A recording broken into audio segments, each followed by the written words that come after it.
You're tuning into the Active Mom Podcast with physical therapist, Dr. Carrie Pagliano, a real mom's guide to all things postpartum return to workouts after baby. If you're a postpartum mom, coach, trainer, or physical therapist looking for answers on how to get back to running, CrossFit, yoga, Pilates, HIIT, you name it, without the fear of pelvic floor issues or doing something wrong, this is the podcast for you. Let's start the show. All right. So our next guest, I had a listener reach out and she said, "Hey, you've got to check out this app and you've got to check out Rachel Tinius because she's doing a lot of things to help get good information to women who may not have access normally." I did a quick little PubMed search and a lot of stuff showed up and I said, we need to have a conversation. So I'm super excited to have Rachel Tinius on the show. She's an associate professor at Western Kentucky University in Bowling Green. Welcome, Rachel Tinius, to the Active Mom Postpartum Podcast. Thank you for having me. I'm excited to be here. All right. What do you do? Where are you from? How did you get involved in pregnancy-related stuff? I'm an associate professor at Western Kentucky University, and that's one hat that I wear. And then the other hat that I wear is CEO of a company called BumptUp Labs. And so how things all got started. Well, for one, I've always been a really strong advocate of exercise and being active. I was a two-sport athlete in college, and then that bled into just being a really avid runner. And so that's just always been something that's been really like at the forefront for me. And so I went after finishing my master's degree, decided to go on for a PhD. I really just wanted to stay in academics and do something with exercise and research. And so what ended up happening is I went to WashU in St. Louis, which is actually where I'm from. And there was a movement science PhD program. So it's a very broad program, covers a wide array of topics. It's very, it's the PhD program affiliated with our physical therapy program at WashU. So lots of things to do with exercise. And I really went in there like with a totally open mind about like what I wanted to study. I was a little all over the place. Like I love biomechanics and I also love bioenergetics and like, oh, the brain is so cool. Like, so like Shirley Sarman will fix that. Yes, oh my gosh, yes. So I got to interact with her quite a bit. So, I got assigned to a lab with a mentor. He was doing at the time obesity research and metabolic research, and I really did think that was really exciting and cool. So I was like, yeah, that sounds like a good fit. So what happened is he was assigned he was put as the physical activity person on a huge multi-site project. The PI of the study was Sam Klein, who's been on like the Weight of the Nation on CNN. Like he's a big name. My mentor again was assigned to be the physical activity person on this grant. Well, this grant happened to be looking at weight gain in obese, socioeconomically disadvantaged Black obese women in St. Louis. And his job was to do the physical activity assessments and the body composition measurements, which if you're familiar with body composition assessments, at the time we were using skin folds, which doesn't hurt or anything, but you could argue they're a little bit invasive if you're a woman. Especially a pregnant woman who's maybe not thrilled with her body weight at the time. So he got put in charge of those measurements. And it was literally like the day I walked through the doors, the day this study was starting. And so it was sort of like, oh, this is perfect. Like I have a female grad student, like you're going to basically recalibrate girl. Yeah. Yeah. And so I was like, cool, like this is perfect. Like, and it was really interesting. I mean, I did it for maybe a couple of weeks. And I think I went back to him and was like, this is it. Like, this is what I want to do forever. Like, I love this population. I love working with pregnant women. As the study went on, we got to study them up to 2 years past the birth of the child. So whole pregnancy plus 2 years postpartum. So they were bringing the kids back, at 2 years. We got to measure them as babies. And the families got involved. You got to know the women. And it was just amazing to me. Like I fell in love with it all then. And I was like, there's zero doubt in my mind that this is like where I want to spend every ounce of my professional energy for the rest of my career, and really fell in love with working with pregnancy and postpartum then. And I also realized though, it was kind of this two-sided thing. It was really fun and really exciting, but also really eye-opening, realizing how inactive these women were. I mean, crazy inactive. And then also all the misinformation. I mean, they would just say things to me that just made no sense at all. And they really just, nobody had really stopped and talked to them and educated them about like the benefits of being active during the pregnancy. And really nobody was helping them through that. And so just realizing that there is a real need here for better education, information, and support for women to be active during and after the pregnancy. And that's kind of where my whole career kicked off, was at that point. Yeah. No, and I think that's such a, I think we forget, especially, people like myself that we're used to working with active populations and this is just the norm. I forget what percentage of women period are not active, and then add pregnancy onto it where we have all these past myths of, you don't want to exercise too much, you don't want to hurt the baby, kind of all these things. What were some of the threads or the things that you were told, kind of working through these studies that kind of lended to that inactivity? The reasons why the women weren't active. Yeah. I think in that particular population, it was somewhat cultural. Like that, just no, like their parents hadn't, their grandparents hadn't. A lot of them Yeah. still lived in multi-generation households, and then a lot of them, these were socioeconomically disadvantaged women. Like they didn't live in safe neighborhoods. They just didn't have the resources either. I mean, a few of them, maybe I could talk into doing something, but they did, like, I don't have a sidewalk in my neighborhood. I'm Right. like, well, yeah, that makes it hard to go for a walk, doesn't it? Like, I understand that. Yeah. Or, the gym membership, forget it. And they're just trying to navigate, like, I don't have a stable place to live. I don't have a lot of stability in my life anywhere. And so that just wasn't on the radar for them, really, of something Right. that was that important. And it's so interesting because, doctors, we talk about maternal morbidity, mortality rates in our country, right? That comes up a lot, especially in underserved populations. And, the threads that get interwoven there in those conversations are things like, all this preeclampsia, there's gestational diabetes, there's, being overweight and gaining too much weight, all the implications of that. There's mental health, there's all these inflammatory things going on. And I know I'm biased and I think you're in the same camp as me, but I'm like, we have a tool that actually kind of helps self-correct all of those things, and it's exercise. Yeah. But we're not using it. Doctors aren't prescribing it. And again, I think doctors have almost the same mentality as the patient of like, I'm just trying to get them to stop doing drugs. Like, I don't really have time to get into that. Right. But it's like, well, actually, one of the best things to help them detox might be, take a negative behavior and replace it with a positive behavior. Like, that's actually a really well-known way to fix or improve some maybe negative behaviors like doing drugs or smoking. And so, again, exercise is this like underutilized tool that I think it could make such a big difference on the lives of these women if we can figure out how do we get, appropriate guidelines and support into their hands. Yeah. Well, and you bring up another point too, is like basic guidelines, period. We just haven't had them. And, not only from just like basic stuff up to our elite athletes that don't have guidance, there just wasn't.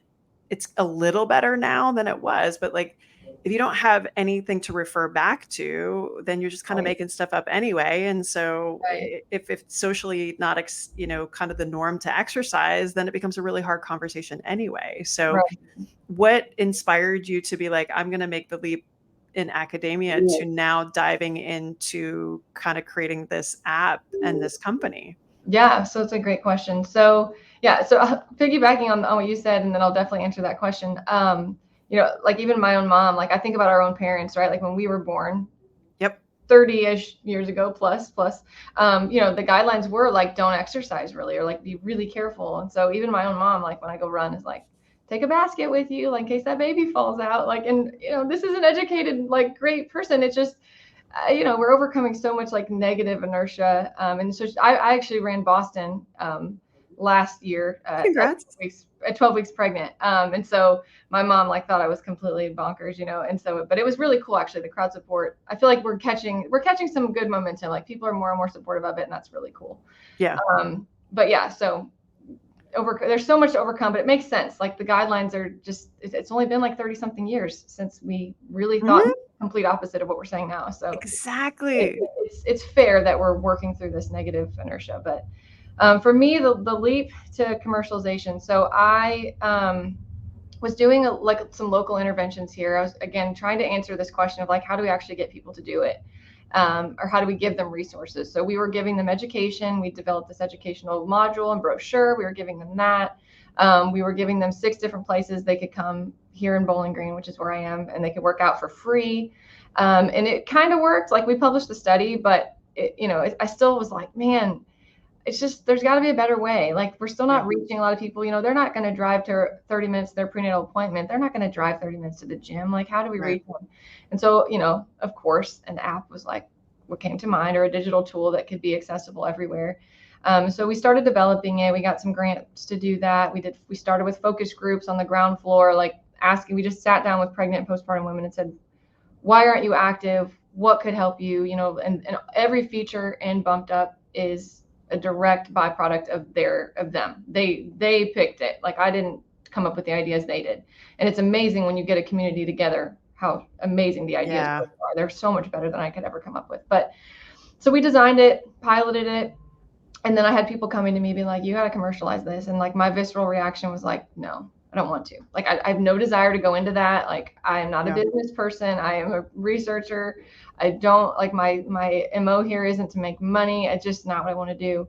And then finally one day it was like, you know what? I could spend 20, 30 years developing this amazing tool, but if I don't put it out there where it can be purchased or bought by the world, nobody sees it. I mean, it'll stay in this little academic silo, and then it doesn't really help anybody. And so that was kind of the moment of like, I have to do this, like kicking and screaming against my will, but I have to do this. And I've been way too like protective of it to turn much of that over. Like, you know, some options are like, hire a CEO and then let them do it, you know, let them run the business. Yeah. Like, no, I just, it's my baby, you know, pun intended. It's your other baby. It is. And I feel so strongly that I just want it all done a certain way right now, so that we're so careful in how we do everything, and it being evidence-based. And, you know, we're not creating, and it's not being created based on commercial needs per se. We're trying to create it based on the like clinical needs, you know, and evidence-based practices. And so, but yeah, that's kind of how it ended up going from this academic thing that we developed as part of research into a commercial space. And I'm definitely still, you know, as I said, I wear two hats, and so still navigating that every day of how to make sure that I maintain the balance of those things. So understanding that, like, especially I feel like the last couple of years, there's literally no less than 70,000, you know, pregnancy postpartum apps that are out there now. You having this background in academia, having been on the ground, asking the questions, getting the feedback, what were the pieces of your particular program that you felt like, what makes it kind of what it is? What makes I keep kind of trying to call it Bump It Up, and it's not. There's no I, people. It's just BumptUp. BumptUp. BumptUp. What makes it what it is? Yeah, so great question. So a few of the things we kind of already hit on, but I'll reiterate. So that it's designed, it's not by me wanting to make money. It's designed by pregnant postpartum women. And actually, we also brought in obstetric providers and sat them down and said, what do you want your patients to have? So everything is designed with them in mind and with their needs at the forefront. Everything in it is also evidence-based. So there's a lot of education in there. There's a lot of tools in there. Everything's evidence-based. So we, you know, a lot of what I've seen that's out there, and we've reviewed the other products very carefully. A lot of it's a mom who like had an anecdotal experience. Like, she's like really active, awesome, super worker outer girl. And she's amazing, don't get me wrong, but she found that there's this gap and was like, I'm going to fill it, and like made something. And not to say that those things can't be useful, but you know, doesn't have maybe the academic credentials and the background and the team that I have to kind of put together all the tools. So, I mean, I have myself, I'm a certified exercise physiologist. I have 2 other exercise physiologists that help me with programming. I also have a nurse practitioner who's on board for every single thing that we do. I have a women's health PT who has reviewed every video, every exercise we ever put in there. She has either been present for the recording of it or has been on, actually over Zoom, because she lives in Michigan, on Zoom while we are recording, sitting in the background going, no, the form wasn't perfect, fix it. Because we want to make sure we're not prescribing anything that could be harmful in any way to a pregnant or postpartum woman. And so, a lot of what we're doing are exercises that you've seen before. We're just repackaging them in a way that makes a pregnant and postpartum woman feel really safe doing it, and that they can trust, like, this is a safe modification for this exercise, or this is a safe way to do it. We have tons of videos in there. There's like 250 right now, I think. We have programmed workouts. So for pregnancy and for postpartum, every other day you get a workout that's programmed for exactly where you are in your pregnancy or postpartum journey. Like I said, every exercise has a video that shows you how to do it. Everything's very committed to this 150 minutes a week is the goal. So we're very committed to kind of helping you get there with our workouts. But if you don't like the stuff that we've programmed, or maybe you've got a knee thing that's bothering you, or you need to modify, we actually have a way you can look at our bank of exercises and you can build your own workouts. So maybe you're someone who's like, I want to do upper body one day and I want to do lower body the next day. That's how you like to split your routine. You can do it that way. We also have everything coded by beginner, intermediate, advanced. So you can also hop on there and be like, these are a little too hard. I'm just going to start with all this beginner stuff. Or maybe these are too easy. I'm going to click all the advanced ones and see how hard I can make this. We also have a collaboration with Move, Nourish, Love. I don't know if you're familiar with them, but she's amazing. Lindsay's great. And so we actually have her videos embedded into there as well. So if you're somebody who just wants to hit play and do a more intense workout, because I would put hers in the more intense category, you can do that through the app. We have prenatal yoga sessions that you can watch through the app as well that we've created here. So those are just a few of the options. We also have mommy and me exercises. That's something that comes up a lot is, well, I have my kid with me. Okay, I'm going to take that barrier away. I'm going to include your kid. And so they can select from exercises that incorporate the baby or the toddler with them. But yeah, in terms of the exercise features, those are all things that I haven't seen anywhere else that make us special. And you guys have done a pilot study kind of looking at this. What kind of was the purpose? Tell us a little bit about that pilot study. Yeah. So we had a subset of the population. So I think it was about 40 women use it, or sorry, in the study, half of them used it, half did not. And we just followed them throughout their pregnancies and postpartum to see if using the app helped with physical activity levels specifically. That was kind of our main focus. And it did. And they also reported feeling way more confident. Their self-confidence went way higher in their ability to exercise, which for me was that's a really good start, right? Like we can at least get people to start to believe that they can do it and feel more confident in their ability to get it done. That's a really big plus. And when we did the pilot, actually the app was nowhere near as what I would say developed as it is now. So I feel like if the pilot was successful, I'm feeling really good about where we are now. We do have a clinical trial going on right now where we're enrolling 200 women to basically repeat that pilot study with a larger group. So we should have some more data here before too long. And is this kind of that same or a similar population that you had kind of looked at before where they're not necessarily exercisers and this is something new, or are these more exercisers, or are you even asking that question? Yeah, so good question. So this is not the same kind of underserved group that we were focused on in St. Louis. Our criteria is more broad for this one, so they can be more active or not. They can still enroll for this one. Gotcha. But we're certainly trying. I'm working with the doctors here, and we're definitely trying to reach the ones who maybe aren't as excited about an exercise study, right? We don't want just the people signing up that are like, sweet, right, let me sign up. Yeah, we're trying to get everybody. Yeah.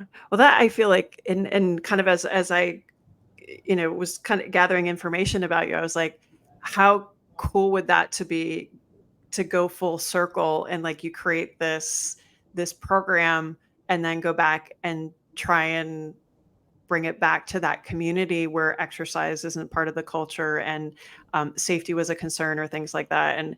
And we talked a little bit about this before we press record, but I grew up in an area that wasn't particularly it was quite rural. We had 25 acres of land, 30 minutes to the closest Wegmans, 70 miles to the closest major hospital. How can you break the barriers of zip code? How can you make sure that regardless of where you live, if you have the privilege of, broadband internet, can we make sure that you have access to this information? And then how do we bring it to you in a way that is palatable, is easy, and you get, and I'm sure you're running into this, the barriers of tech and, how do people learn and beyond just the exercises you need for pregnancy. There's a lot of parts and pieces. when you were kind of creating this app, what were some of the considerations there as far as, how to find something to bring forward to people to make it accessible and usable? Yeah, great question. And actually, that some of the questions you just posed are some of like the ones that I don't know that anybody can answer, right? We're trying so hard to answer those. Yeah. What I found, and I found this in inner city St. Louis, it was like these women didn't have a car. They didn't have hardly a stable person in their life. They were transient in where they were living. But man, they would text me right back. People are glued to their phones. And actually, my mentor at the time was like, I don't know if you want to be giving away your cell phone number. Like, he was like, that's your call. Yeah. But I was like, in order to get them to reliably come back and make sure they knew about their appointments, and we would send cabs to pick them up and make sure they had all that communication, like that was the only way. But they were so responsive. I mean, to the point that sometimes they would even call me like unrelated and be like, hey, I got a question. And it was like some pregnancy question or whatever. But I loved that. Like some people maybe wouldn't have liked that. I loved that. But I do think that we don't always give even our underserved populations enough credit for their technological abilities. Like they're pretty good on the phones. Most of them have that. I think it's like 98% of our, women of childbearing age have a smartphone, even when you talk about the underserved group. So that's pretty good. Now the accessibility piece, we're trying really hard to keep it really simple. Mm-hmm. 6th grade reading level for the educational components, I mean, people are capable of way more than that, but people just don't want to be like inundated with like heavy jargon. Oh, I don't either. When I go work out, nope, keep it simple. Right. Let me read. And we did a focus group yesterday with actually a group of diverse women. And like, that was one thing they said they loved. They were like, I could read the article in 1 minute and I got the point, and it was just like a quick read, and I loved it. Like they actually said they loved that. So that was exciting. So things like that, and keeping it just from being overwhelming. We're also, we're working on ways to make it available offline. So even if you don't have good Wi-Fi or good service, you can still pull up your exercises for the day. So working on that strategy is something that we're doing for sure. But yeah, I mean, I think those are probably some of the main ways. And I think figuring out ways to just connect to the end user, so we're doing these focus groups right now. We're bringing in the end users, right? The people that are using it, and sitting down with them and saying, what do you think? What could help you use it more? What are the barriers to you actually using it? And, they say the best things. Like yesterday I had a woman, it was so amazing. She was like, she's like, I love it. She's like, I love the exercises. I love the programming. She's like, but I feel like I'm so busy, and I'll forget to eat if somebody doesn't remind me to eat. And she was like, I feel like I need a reminder that I was going to work out today. But she was like, but I want to set when my reminder goes off. Like, I don't want to get a reminder at 7 a.m. every day, because I don't work out at 7 a.m. every day. I want a reminder at 4 o'clock on Monday, and, noon on Wednesday, and 8 a.m. on Friday. And I was like, that's a brilliant suggestion. Like have a system in the app where they get to decide when they get the notification. Right. We're not bothering them when they don't want to be bothered. And I was like, that's a brilliant suggestion. So I think that, one of the best ways to make it accessible and to reach people is actually to get on the ground floor and talk to those people. Like, I don't think we can figure it out without sitting down with them and figuring it out with them. And so I think that that's what we're trying really hard to do, and hopefully doing well. Yeah, no, and I want to chat about kind of your experience kind of through pregnancy and so on, because I know I was a PT for I think 12 or 13 years before we had our oldest, and there were a lot of things that I thought were very black and white. Like, of course you're going to switch hips, holding your baby, or of course you're going to do this or that, and then of course you have a kid and that blows it all to hell in a handbasket. But you get a lot of perspective from the end user, so to speak. So for you, like, talk us through a little bit kind of your experience in pregnancy, and how did any of that sort of filter down into your work? Yeah, great question. So I have 4 kids. Oh boy. I don't think we talked about Are you okay? No, great. So I have 4, and actually my oldest is 7. So you are in it. Oh my gosh. Fire. Yeah, we just went rapid fire. But so it's so interesting, and I'm so thankful to have had 4 pregnancies, because I learned so much throughout my own experience. Like, because I was doing this work before I had any kids, kind of like you said.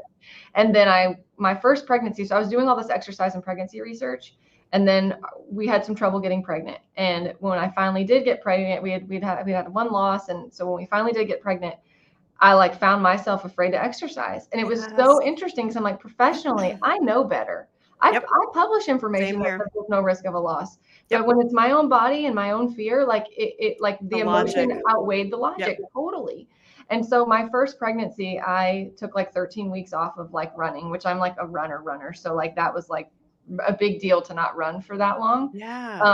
But that's just what made me feel okay. Like I did other things, but I just didn't feel like I should be running. Now, in hindsight, I think it would have been fine with my second. Actually, with the next three, we didn't know we were pregnant when we were, and I was still like avidly running. And they all turned out just fine. So like now I'm like, it's fine. I really believe running is so fine during that time period. So much so with my fourth pregnancy, my most recent one, I actually ran the Boston Marathon while pregnant with her. So I've felt the extremes of like, be really, really careful. This is what I need to do to be really careful. But also to like, I'm going to go run this marathon. It's fine. And so I feel like I now live more on the, like, I think it's pretty much, you can do whatever you were doing before. You've got the data set. yeah. But I also understand now when a woman's like, I'm nervous to do that, or I get it. Like, I totally feel that, and that those emotions, and I get it. And so I totally support those feelings. And how do we also get someone to maybe be active, but in a way that they feel comfortable with? And I think that that's a conversation that every woman has to navigate with herself, about what she, needs to do for her health, but also what she feels comfortable doing. Now, at the same time, I think it can be problematic, and sometimes people use it as in like an excuse, like, oh, I'm afraid, so I'm just not going to do anything. And so I would love to steer people away from that. Let's figure out what you could do, maybe yoga, or maybe what could you do that like wouldn't cause your mind to spiral you out of control. Because I think not doing anything is way more harmful than doing something vigorous. That's my opinion. And that's on a normal, healthy pregnancy, of course, right? There are scenarios where we do need to be cautious, but my own experience has been really fun to kind of watch my own journey there. And then, I will say I've had all of my pregnancies really easy, really good deliveries. I mean, I do feel like being active has helped me personally so much. So I do feel like that's an aspect that I can say like pretty definitively on my own experiences, that it helps recovery and delivery. And like, I mean, I felt so good throughout my pregnancies. I really did. And I feel like I attribute that to being active. Yeah. Now, you mentioned earlier your mom was looking at you crazy because you were trying to do Boston while you were pregnant. Like, this is a conversation that's come up a lot for me in the last year, where, we think about the examples that we had. Like, was your mom particularly active while you were a kid, or that you recall? Yeah. My parents both are actually really active people. They both actually played tennis a lot when I was growing up, like played on teams, and we would go watch them play. My mom walks every morning, like religiously goes for a walk every morning.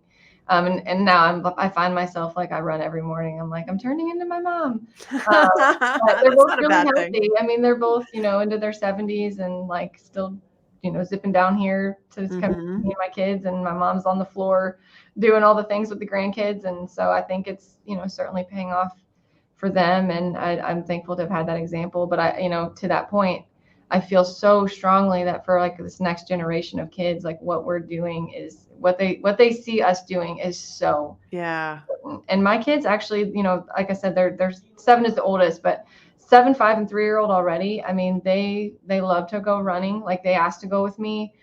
We've put some pretty funny content on our social medias, which feel free to check out, but of people, of me running, and then 3 kids running behind me. And they love it. My oldest has just started running cross country, and she loves it. Awesome. So it's just fun to see, see your kids kind of pick up on that. It's fun to see. And I hope we can instill more of this on these pregnant and postpartum women, so that those kids kind of grow up seeing it, and that they want to be part of it, because that's a golden ticket to a long, healthy life, I'd say. Yeah. No, I do think so much about kind of the examples that we had. My parents were both quite active when I was younger. But in a very different way. I almost feel like I was brought up that like exercise was almost like a frilly frou-frou thing. Like to go for a run or something like that, because like my parents built our house. We had this huge garden. Like I basically lived like Little House on the Prairie when I was a kid. My mom put up all the food, all this stuff. Eventually, because they were teachers, we started traveling in the summer. And so you're not doing this kind of physical labor anymore. And then when I started doing sports in middle and high school, cross country running, like it's easier to see us on the trail if you go run and see it. And so that's where my parents actually started actively exercising. And it just culturally before that, again, like if I really kind of think back, and again, I'd have to drive somewhere to go to a place that wasn't like the side of a country road to go safely for a run or something along those lines. And so it really kind of hits me when you're talking about these people that like, hey, I don't necessarily have a place that I can safely walk out the door and run. And I mean, clearly you've found some places that you're training and you've got your kids and whatnot. It really kind of where we are in our communities and our social histories and that kind of stuff really do kind of shape that perspective.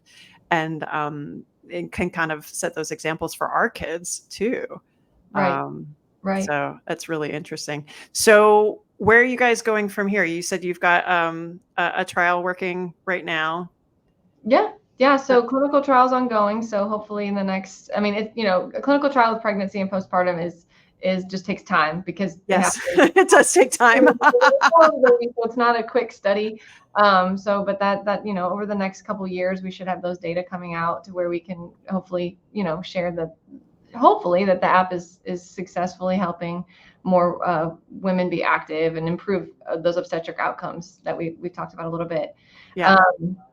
But in the meantime, I mean, I'm not just waiting for that data. I'm still, we're ready to get it into the hands of women who need it. And so it's available. Anybody can get on and buy it. But my end goal really is to make it to where it's free for the end user. I really don't want women having to pay for it. People are always like, why don't you just make it free? I'm like, because then my company fails and I can't actually, all these cool ideas that you're giving me, I can't integrate them into an app because I can't make any money. And I don't know if anybody knows this, but app development is so expensive. It's like, I'm like, hey, can we tweak this little feature? They're like, yeah, that'll be 10 grand. I'm like, oh, yeah, great. It's so hard. And so I just, we've had to monetize it a bit, but I would love to figure out strategies. And this is where collaborations and partnerships, I think, could come in really handy here in the near future. Can we get insurance companies or employers or bigger entities to essentially pay for it so that the end user can have it for free? And I know something that comes up a lot too is, well, why don't you just put ads in there? I'm like, have you ever tried to work out and an ad keeps popping up? Like, no, like it is the quickest way to quit working out. Well, and also to navigate the ad space, that's not fun as a developer either. Yeah. Right. I'm trying hard to stay away from ads. I just think it's so prohibitive to the experience. Well, that's such a good point too. Kind of having been in this space for a bit too, where you're like, all right, I need to make enough money to live. I need to make enough money so that I can turn around and give people things for free. And that's really hard to do. And I'm thinking with you, I was like, what telehealth companies might be interested in something like this? But again, it would have to be somebody that, could see the bigger picture of like, how do we bring this pro bono to a community that needs it? So if anybody is listening and you're like, hey, this sounds really cool, I want to partner up, well, we'll pop Rachel's information on at the end. Because again, I think this is where we're going to make change is like, we need the researchers to be like, hey, these are problems. We need to identify the communities that need our help. And then we need people to step up and provide solutions. But all of that costs resources and time and money and that kind of stuff. And we need to fund people like you that are trying to do the good work so you don't have to pimp yourself out. I appreciate that. Yeah, I'm definitely seeking, grant funding and stuff. But trying to figure out how to get it out there for women so that they can have it. That's what I want. So yeah. Well, and again, I mean, I think at the end of the day, if you have somebody who wants to do it, if you have somebody that wants to, and especially, I don't know a single new mom that's going to go in and be like, no, I totally want to screw this up. Like every new mom wants to go in and do things the best that they can. How do we break those barriers down to make it easy and accessible and, low hanging fruit so that this becomes something that's just kind of normalized. And we have a lot of way to go. And I do think that we forget that, especially when we have such a dichotomy in our society right now, where we have, we just had the Olympics this summer and the Paralympics where we had these amazing pregnant women with amazing performances and early postpartum. But yet we need to go back and make sure that everybody's coming up along as well. We don't just focus on the highest of the high. We need to come back to the roots and the communities and who needs things most. So yeah, well, and I think you hit the nail on the head there. So for me, the way I view this is like such an opportunity, because I view pregnancy as an opportunity, because you get people who maybe weren't active at all, and maybe didn't even go to the doctor. I mean, they maybe not haven't been to the doctor in 10 years, but they get pregnant and they're going to the doctor. They are hanging on to every word. Like they are suddenly very focused on their health, because it doesn't just affect them anymore. It affects their baby. And so they're listening for maybe the first time. And so to me, that's like, that is the opportunity to introduce and then maybe they adopt it for the rest of their life. So I think so many people like, why are you wanting to intervene now? Like, it doesn't seem like the right time. I'm like, no, it is the perfect time to try to get someone to listen who maybe wasn't listening before. And I think in the same note, I think that's why the marketing this is really hard, because sometimes the women who really need it aren't the ones looking for it. Like, there are active women that are looking for resources. Right. But they're probably fine. Like, they're probably going to their gym still and still running, and they're probably fine. They probably don't really need us. We need to try to find the woman who's not looking. Like, we need to find the woman whose doctor's saying, listen, you got to make a change here for the health of your baby. And so it's like making those connections. Because I actually had a really interesting conversation with an OB. This was a few years ago, but it just really stuck with me. So many women, are entering their pregnancies obese and overweight, and a lot of them are having trouble getting pregnant. Like, a doctor recently, I was having a conversation with her. She was like, yeah, I see so many like prenatal or like preconception consults, and they're like, why aren't I getting pregnant? And she's like, well, because you're obese, and like your hormone profiles are crazy. You're not ovulating, like, all those things. And what the doctor said a few years ago, also, I didn't mean to jump around, but he said, I have, obese women who want to get pregnant. And he's like, it feels like a pilot trying to fly in a storm. He's like, I would rather wait until the storm passes and then fly the plane. And I was like, wow, like, that's just really kind of just insightful that, again, we've got so many women entering their pregnancies with these already kind of difficult conditions. Yeah. And again, those are the ones we need to try to connect and reach with. And they may not be the ones looking for it. And so that's how I think we need providers kind of advocating for the resource, and insurance maybe, or, like other entities that are helping pay for it and support it, so that these women who are maybe know they need to make a change have something at their fingertips to help them do it. Yeah. There's a couple things I'm thinking of as you're talking about that.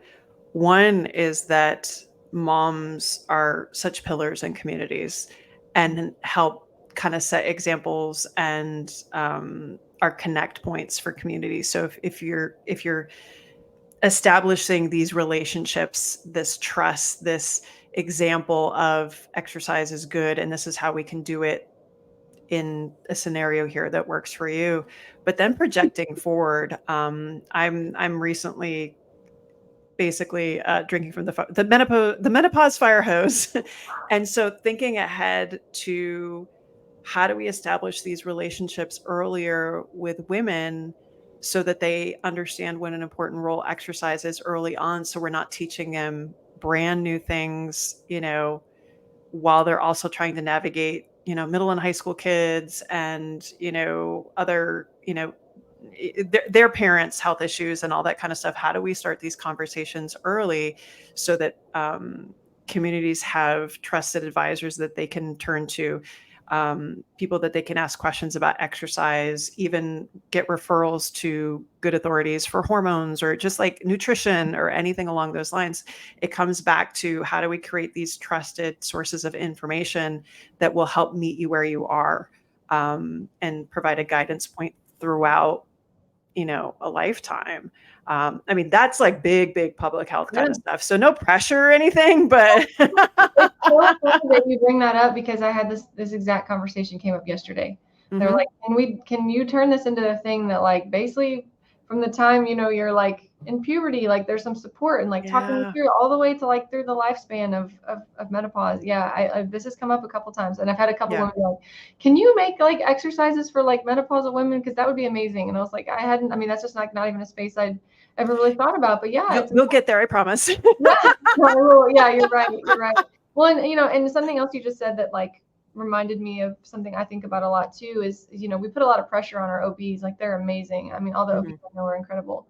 Yeah. But they don't have exercise training. Like that's not their Exactly. part of their job. And I think our patients put all this pressure on the provider to like give them this advice, and they don't have the training to do it, and they don't have time. Like they're not gonna be able to be like, okay, I want you to do 10 squats and this is how I want you to do them, and then I want you to do, that's not their job. And so again, figuring out how do we better get like when the provider says I want you to be active, then connected to the yous and the me's, so that they can have that support. For people who that is their job, like that is my job, like let me walk them through that.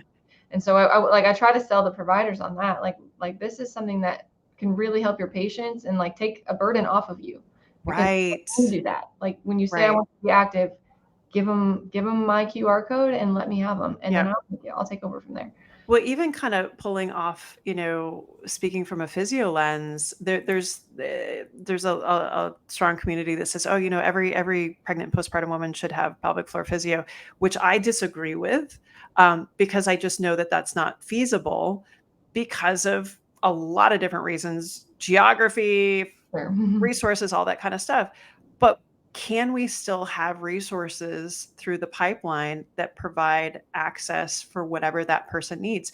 So it might be a basic app that's available to that community, but references, hey, if you're having these other issues, you might want to seek the advice or talk to your OB or talk to a physio or something along those lines. Like, let's utilize our resources really intentionally, but also make sure that we're not setting up barriers. So if you're saying to me, okay, I don't have insurance, I can't go see a physio, I barely can go see an OB, but I can do this app. It's getting you further than where you were before. And so that's where, again, I think, all public health systems aside in the United States, like, how do we make sure that we're meeting the needs? And that's what I love about the studies that you have participated in, is you're like, hey, we're going to the community and figuring out what those needs of that particular community are. And we're trying to make something to help meet them where they are, and not make assumptions, which I think is super cool. So. Well, I appreciate that. Yeah. Yeah. We're trying hard to do that. And cool. Yeah, so true. And yeah, all the questions that I want to help try to have some answers to. Well, that's the hard part, is like, now that you're down this rabbit hole, I'm sure you're one of those people that has like 7 million other questions. You're like, we can make a product for this. And like, it's really hard when you're that idea person too. And you're just like, I need time, I need bodies, I need money. Right. Yeah. No, I need a clone. have 4 grant ideas like all in the hopper right now. The things that I think are like would be really amazing to be able to. Yes, we need to clone you. We need to clone you. All right. At the end of every episode, we ask all of our guests a couple of questions. So first one here, book you're reading or podcast that you're listening to right now. Oh gosh, good question. I am probably going to be the worst guest you've ever had, because no, you'd be surprised. I'm not reading anything other than I read scientific literature when I have time to read, but love it. I'm not deep in a book or anything right now. I'm kind of because you have 4 kids, a company, and a job. So I've got 2 jobs and 4 kids, and so really, that's fine. That's all good. A little Netflix while if I end up on the train. Oh, let's take that. What's your Netflix binge? Oh, well, this week I've been watching, I don't know if I should reveal this, but yes, documentary on the Lacey Peterson story. I've kind of dived into that. I kind of forgot. I mean, I remembered the names, but I don't really remember the story, and they put out a documentary on that. So I've been kind of diving into that, and pretty crazy stuff. I remember that when that happened. I don't remember what year it was, though. Do you remember? Like early 2000s, I think. Okay. Yeah. I just remember it not being like, it was just super skeevy and creepy. And crazy. People are crazy. Yeah. I have to be in a mood to like watch those. I'm currently in a Emily in Paris Selling Sunset phase where I'm like, I just need brainless right now because 2 kids just starting middle school and back to sports. I'm like, I need no brain cell action. Yeah, I get that. I get So that. I'll get to Lacey Peterson later. Yeah, when you're ready. When you're ready. Yeah, exactly. I get to homicide later. All right, favorite activity since becoming a mom. Oh, there's so many. This is like token, but I have a bob stroller and I've had it since my first, and I run with the baby all the time, and Aw. I love it. I've done it with each of my kids, and it's always this time we get one-on-one, and I get to get my run in. But then I also, we talk about, Yeah. which now the baby's not really talking yet, but as they grow up, and I usually keep them in there till they're like 3. So, then we end up talking about school buses and construction workers and Oh yeah. the dead squirrel Diggers. on the road and how did that happen, and let's talk about Yeah. housing. We end up always having these like cute little one-on-one conversations, which I really value now that I have 4 kids. So Yeah. I think just taking them for runs is my favorite. I love that. That was the saddest day. We had 2 Bobs at one point. We had the double, which is a bus, by the way, and then we had a single, and the single was the last one we got rid of, and I just remember being so, so sad getting rid of that because, like you said, we had so many chats Yeah. and so many meltdowns and so many things. Those are the best. Yeah, we've got a single and a double too, and they are the best. That would be a sad day for sure. So yeah, shameless plug Totally. for Bob strollers, I guess. Yeah. Well, later on, it'll be conversations in cars. So this morning, our conversation, because now both kids go to the same school and we're navigating big brother, not necessarily watching out for little sister. We were asking the question of what would it take for him to defend his sister? And I was like, if there was a bobcat attack, he's like, Mom, there's no bobcat. So I was like, all right, well, I'm just trying to come up with something here. So Well, if there was a fire, like right, exactly. I'm like, what if somebody was trying to steal your sister? He's like, who'd want her? I was like, okay, all right, next question. So that's what's coming. Well, my mom used to always tell me, because I had an older brother, and she used to always tell me, one day he's going to be your best friend. Just wait. One day he's going to be your best friend. And I was always like, there's no way. Right. But sure enough, I am quite fond of my brother these days. So you can always throw that into your arsenal of tools. I always tell them, I said, you 2 are the only 2 in this universe that know how absolutely insane your parents are. No one else in the universe understands that in the way that you do, except for the 2 of you. So enjoy that piece. All right. One piece of advice for moms. Yes. I think my best advice would be, it is not selfish to take time for yourself. I think mom guilt is so real. Anytime we try to do anything for ourselves, we feel bad about it. And I think that just needs to stop. So if you want to go for a run, if you want to take a piece of your day that's yours, to do something that is some kind of self-care, of course, I'm going to advocate for exercise, but maybe it's getting your nails done. I don't know. Maybe there's just something that you need to do for you to kind of keep your sanity. I think that you should feel zero guilt in doing that. And let's get rid of some of this mom guilt. It should not every burden of every kid's activity and everything going on does not have to fall solely on your shoulders at every second of every day. You need to give yourself that chance. Yes. And do something for yourself. We need to learn that earlier, says the mom of 4 surviving. All right, this will go back, kind of circle around to the initial question. Who's somebody in your space right now that we should know about? Who should we be stalking next? Oh, good question. Do you know Jenny Lacrosse? Oh, she's been on the show. Has she already been on the I've show? known her as a student. I've known Jenny a very long time. She's the bomb. Okay, so she's actually the PT that's overseeing. Oh, so you got a good one. Yes, she's amazing. So yeah, she's getting ready to start or looking for faculty positions, and gonna, I think, hit the research ground running here pretty soon. Nice. Even more so than she already has. And so I think she's definitely someone to look out for. She's love amazing. Jenny. Yes. Yeah. You need to go back and listen to that episode because we talked about, I think it was her paper on that she was on with birth injuries. That was a really good one. So yeah, Jenny's rising star. We love her. Well, and it's funny, like I've had her, I don't want to say in my back pocket because that doesn't sound right, but knowing her before pregnancies has been amazing because it's like, yes, like the most amazing person to like shoot a quick text. Yeah, she's so sweet, so smart. And what I appreciate about her most is she kind of functions like Switzerland, where she can speak research and she can speak clinician. Yeah. And I think that's such a skill set that's needed right now. and help to bring research more applicably into clinical practice, but then also bring those clinical questions back.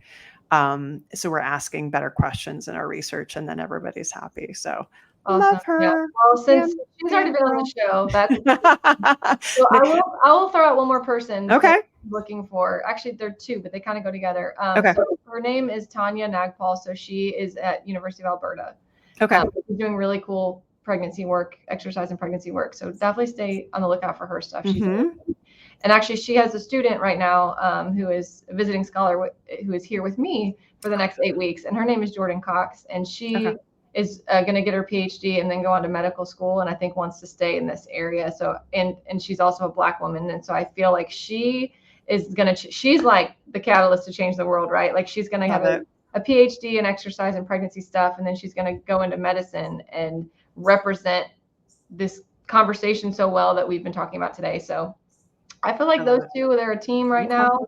And I'm getting to have a little sampling of being on that team, and they're both incredible. And I think people to look out for in this space because they're going to do some good things. It's such a cool time to be in this space because I think there's so many more women researchers asking good questions, and that's why I love doing these interviews, because I'm like, anything I can do to amplify.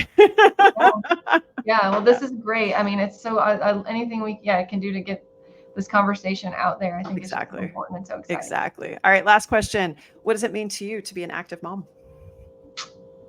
I mean, it's kind of my identity. I don't even know how to answer that because I feel like it's my personal life and it's my professional life. It's everything to me. Like being active. I mentioned the mom guilt thing.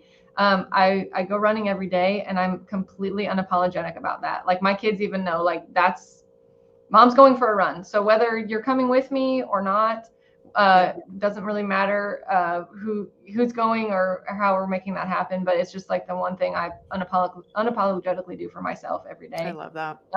And you know, once I'm home, like the second I walk through the door, usually somebody hands me a baby unless they were already with me. And the rest of my day, I mean, I'll come home from a 3-hour training run, and my husband will literally hand the baby to me and like leave. You know what I mean? Like, okay, that's but you know, I think that is my health, my mental health, my physical health. My kids see that, it spills into their life. They're healthy little kids, they're thriving, and it just it's personally, it's such a huge part of my life. And then I love that I can take that into, now that I'm in my office, I take it into my office, and that's basically what I get to do all day, is try to kind of get this message even further out there. And it's fun, isn't it? It's my whole day, every day, and I couldn't love it more. Same thing here, and we'll bring you along later for the menopause roller coasters. I'm not in any hurry there. Let's take our time there. It's okay, but understand it could be starting in the early 40s, so keep a heads up. We'll have that conversation later. All right. If you guys want to know more about Rachel and her app, you can check her out. BumptUp Labs, no I. Rachel Tinius, thanks so much for joining me on the show, and thanks for all the work that you're doing in your research. Thank you. Did you enjoy the podcast? If so, leave us a 5-star review on iTunes and tell a friend to do the same. Are you a postpartum mom or postpartum pro wanting to know more about getting back to running after baby? Check out all my free goodies on carriepagliano.com. This podcast represents the opinions of Dr. Carrie Pagliano and her guests to the show. The content should not be taken as medical advice and is for entertainment purposes only. Always consult your healthcare professional for any medical questions.